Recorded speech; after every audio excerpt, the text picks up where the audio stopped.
February 1994, a gray Tuesday morning in suburban Virginia. A man walks to his car. He is carrying a briefcase. He is wearing a suit that costs more than most government analysts earn in a month.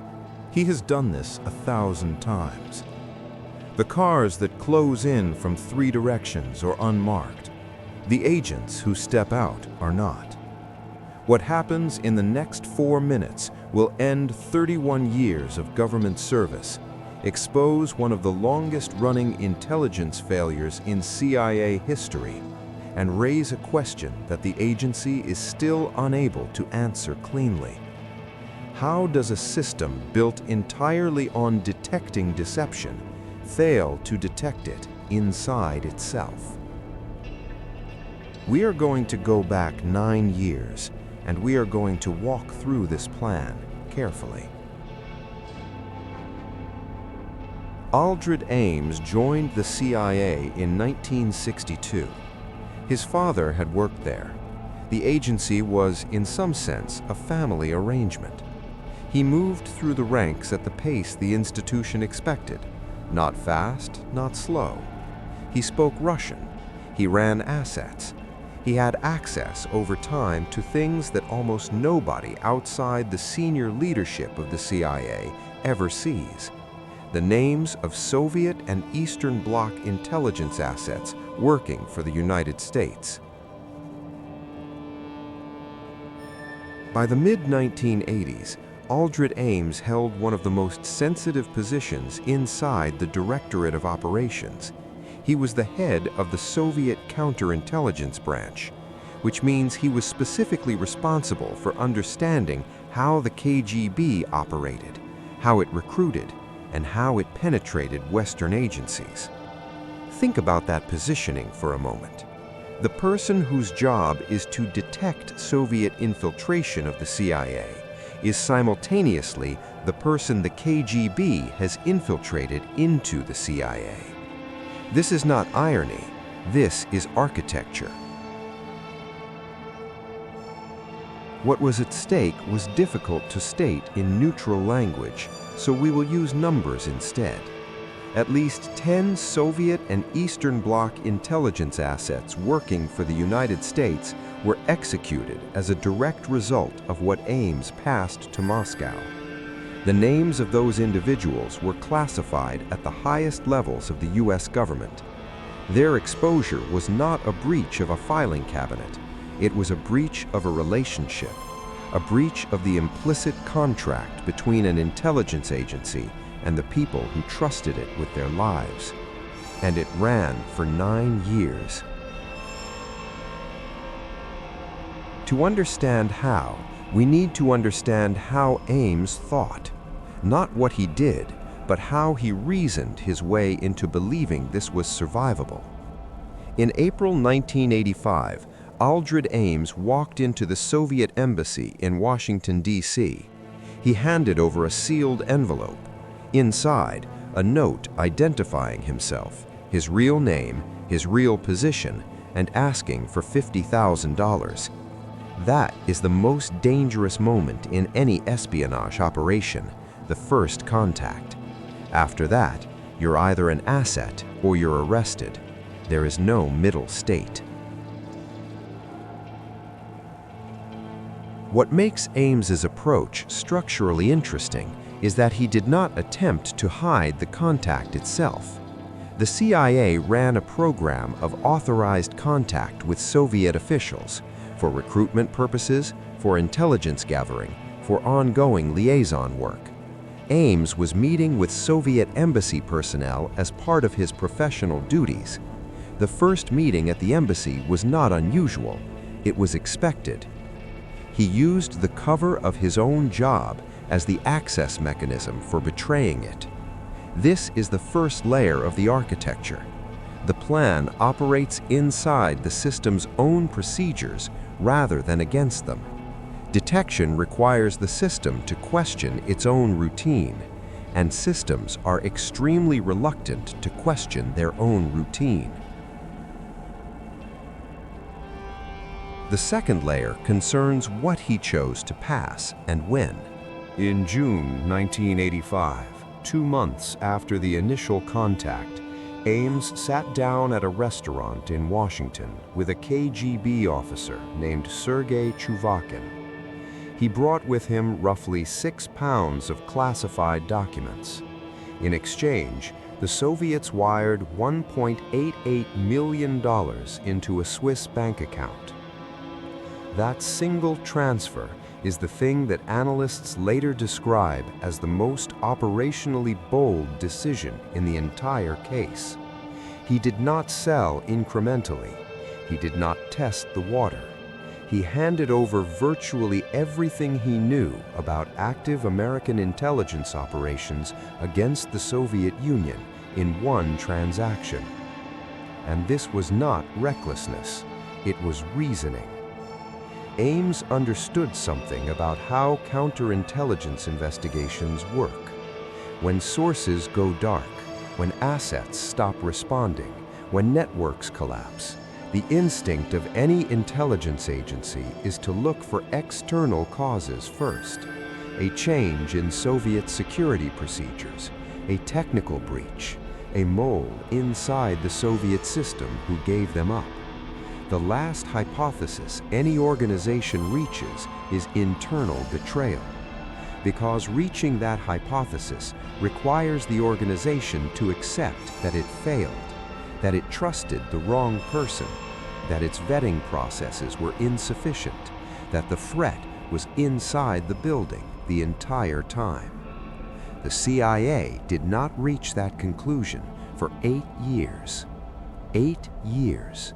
During which time Ames continued to receive a government salary, continued to receive security clearances, and continued to have access to some of the most sensitive intelligence operations the agency was running.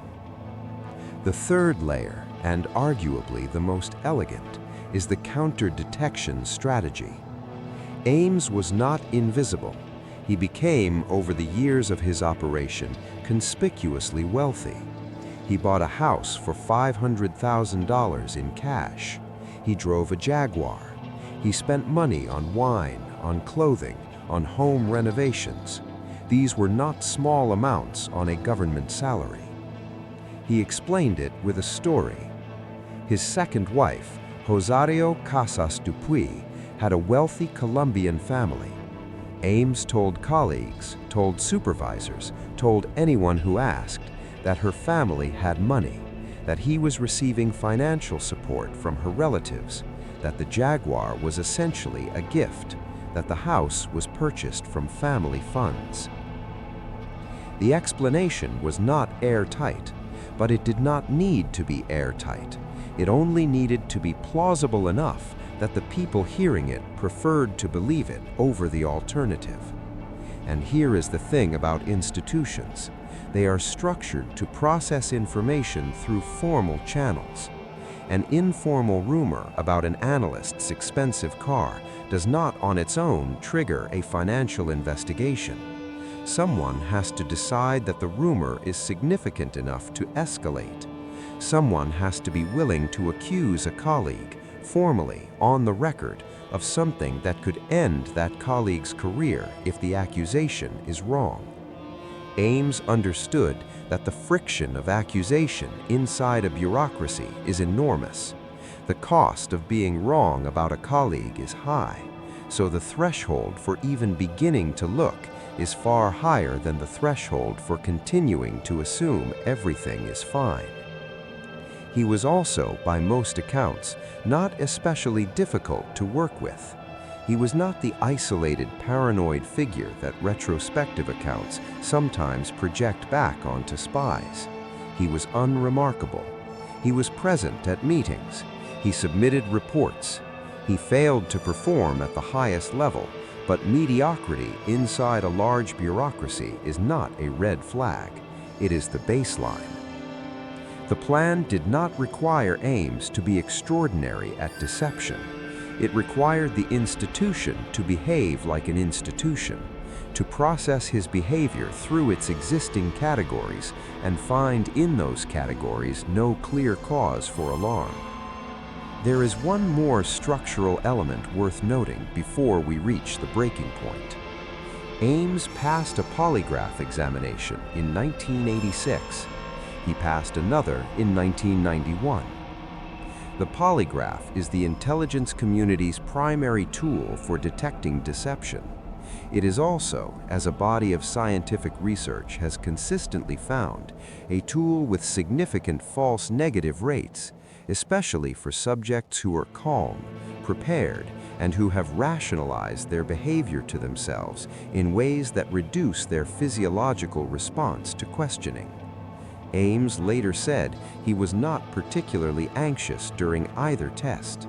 He had convinced himself over the years that what he was doing was survivable, that the system was not as capable of finding him as it believed itself to be. And for 9 years, he was correct. The plan did not collapse because someone was clever enough to see through it. It collapsed because the weight of anomalies finally exceeded the institution's capacity to absorb them, and even then, it took years. By 1986, the CIA had lost contact with virtually any significant asset it had been running inside the Soviet Union. The losses were so extensive and so rapid that they could not plausibly be explained by coincidence. Something had happened, something systematic. The agency formed a task force. The task force considered 3 possibilities. First, a technical breach. The Soviets had somehow penetrated CIA communications. Second, a KGB mole inside Soviet operations who had identified the assets from the Soviet side. Third, a human source inside the CIA itself.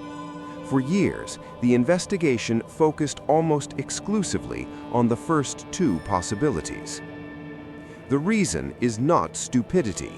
The reason is that the third possibility requires accepting something the organization finds deeply threatening, that internal vetting failed, that the trust extended to a cleared employee was misplaced, that the enemy is not outside the perimeter, it is inside it. This is not a unique failure of the CIA. It is a structural feature of any closed system that depends on internal trust to function. The trust is load-bearing. Questioning it too aggressively risks the function of the system itself. So the threshold for internal suspicion is set very high by design, which also means it is set very exploitably by design. The moment that eventually cracked the case open was not a dramatic intelligence breakthrough. It was a financial records check. In 1989, a CIA analyst named Jean Vertefeuille was assigned to a renewed internal investigation into the asset losses. She and her team began correlating 2 data sets: the list of personnel who had access to the compromised operations and the financial records of those personnel. Ames appeared on both lists. Even then, the investigation moved slowly. His Colombian wife's story was checked. It was partially corroborated, though she did come from a family with resources, though not nearly the resources that would explain the scale of the spending. The discrepancy was noted. It was not immediately treated as dispositive. The breaking point, when it finally arrived, came through a combination of FBI surveillance, a covert search of Ames' home computer in 1993, and communication intercepts that gave investigators enough to understand the full shape of what they were looking at. On his home computer, investigators found documents that could not have come from anywhere other than Ames' access. They found notes in preparation for meetings. They found in the structure of his files the outline of 9 years of systematic betrayal. What is striking about the breaking point is how long it had been visible in plain sight. The lifestyle anomaly, the cash house purchase, the Jaguar, the spending, was noted by colleagues informally as early as 1986. That's 8 years before the arrest. 8 years during which the formal reporting channels did not treat the anomaly as significant enough to investigate aggressively. There was a formal financial review in 1991. It found that Ames' income did not match his spending. The review was completed. It was filed. It was not followed up with the urgency the discrepancy would seem to demand. The question that follows is not why the CIA was incompetent. The CIA employed and still employs some of the most analytically sophisticated people in the country. The question is why sophisticated people inside a sophisticated institution systematically underweighted the signal that was in front of them. And the answer sits at the intersection of institutional structure and human psychology. Trust inside a closed system is not merely a social norm, it is an operational necessity. An intelligence agency that treats each employee as a potential traitor cannot function. The background noise of mutual suspicion would destroy the collaboration that the work requires. So trust is extended broadly and monitored narrowly, and the monitoring is focused outward towards the enemy rather than inward towards each other. Ames did not find a gap in the system. He found the system's necessary condition and used it against itself. On February 21, 1994, he was arrested 2 blocks from his home. He cooperated almost immediately. He pled guilty. He received a sentence of life without parole. He has said in subsequent interviews that he believed the CIA's counterintelligence capabilities were overestimated by the public, by the government, and by the CIA itself. He was not wrong. Here is the precise thing this story demonstrates. Trust systems fail not because they are weak, but because their assumptions of normalcy function as a kind of blindness. Every system that depends on trust has to make a decision about where to set its suspicion threshold. Set it too low, and you have a system in which nobody can function, where every interaction is a potential betrayal, where collaboration grinds to a halt under the weight of verification. Set it too high, and you have a system in which a sufficiently patient actor can operate indefinitely inside the trust envelope. There is no neutral setting. The threshold is always a choice, and the choice always creates an exploitable surface. What Ames understood, not necessarily through explicit analysis, but through decades of watching the institution he worked inside, is that the CIA's suspicion was directionally oriented. It looked outward. It was calibrated to detect foreign intelligence operations, foreign penetrations, foreign behavioral signatures. It was not calibrated in any comparable way to detect a career employee who had slowly rationalized his way into working for the other side. The system was looking in the wrong direction, and because it was looking in the wrong direction confidently, it took the wrong direction looking as evidence of competence.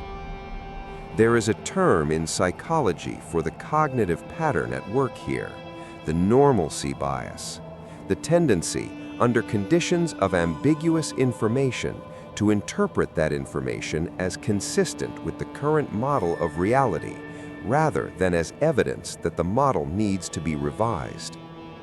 Ames's colleagues saw the expensive house. They saw the Jaguar. They noted at some level the discrepancy, but the discrepancy was ambiguous. There was a story. There was a plausible explanation, and accepting that explanation was far less costly than the alternative.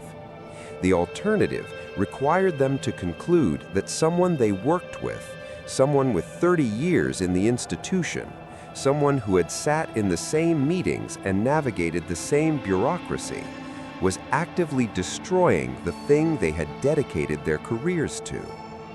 That conclusion is not just professionally costly, It is psychologically expensive. It requires revising a model of a person that had been built up over years. It requires accepting that close proximity to someone does not mean accurate knowledge of them. It requires sitting with the discomfort of having trusted wrong. And this is the insight that travels beyond the CIA, beyond espionage, beyond the specific case of Aldrich Ames. In any system built on trust, the most dangerous actor is not the one who looks suspicious. It is the one who looks normal, because normalcy is not just cover. It is actively processed by the people around that actor as confirmation that there is nothing to investigate. The lifestyle that should have been a red flag was interpreted as a lifestyle that needed a benign explanation, and then as a lifestyle that had been given one. The process of finding the explanation became unconsciously the process of closing the question. Ames was not a brilliant deceiver in the way that term is usually meant. He did not construct elaborate false identities. He did not perform. He simply continued for 9 years to exist inside the institution as himself, and allowed the institution's own assumptions to do the concealment work for him. That is a genuinely difficult vulnerability to defend against, because defending against it requires the institution to generate suspicion in the absence of evidence, to investigate people not because they are acting strangely, but precisely because they are not. And that kind of suspicion, if applied broadly, would destroy the very thing the institution is trying to protect. After Ames was arrested, the CIA undertook an extensive internal review of how the case had been handled, why the anomalies were underweighted, why the investigation moved slowly, why the formal financial review produced a finding but not a consequence. The review identified structural failures. It recommended reforms. Several of those reforms were implemented. And yet, the structural tension at the center of the case, between the operational necessity of internal trust and the security necessity of internal suspicion, cannot be resolved by reform. It is not a design flaw, it is a design constraint. Every organization that depends on coordinated action by multiple people faces it in some form. Which raises the question I want to leave with you.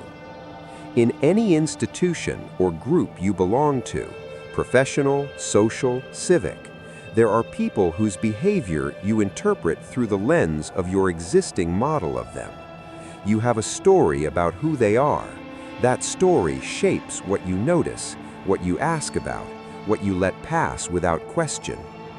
The Ames case suggests that the story is not neutral, it is load-bearing. It actively filters your perception of the evidence in front of you. So here is the question. When was the last time you revised a story you had already decided was finished? And what would it take? What signal, what amount of evidence before you were willing to look again?